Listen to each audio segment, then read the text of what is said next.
Good morning, good morning, good morning. It's a beautiful day, Southeast North Carolina. If mobile home roofing is something you're looking to get done, this might be an option for you. We install EPDM rubber roofing over a mobile home, and we are getting ready to start this one today. So check this out. The beginning, like most mobile homes, you notice this one is kind of round. Look over here, you notice this one has a peak on it. It's the same exact roof,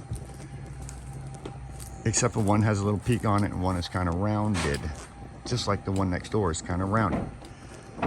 This thing here is about 59 feet long, 14 feet wide, and we're getting ready to put a EPDM rubber roof. Let me show you what we're using. I want everybody to see this. This is Carlisle, I call it. Might be Carlisle, I'm not sure. This is 045 mil non-reinforced EPDM, right here, EPDM. We have the termination bar on the inside. This is the glue that we're using. I'll give everybody a heads up 100% where we're at, what we're doing before we get started here. Let's see if I can actually get a picture of that can, and I cannot, but I will later. If you follow, if this is the kind of thing you want to see,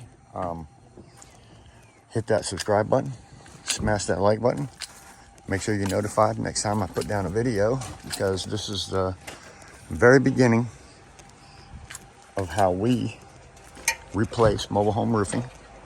We're going to replace this mobile home roof. It has a rubber roof on it now. It's been up here for 10, 11 years. The person that installed it only did one thing wrong, really. They didn't use a very good termination bar. This is smooth inside and out. It's just a flat piece of metal. That doesn't really give any grip. They also didn't caulk their tops across here. So if this is what you like, smash that like button. We're going to peel this one back and do it our way.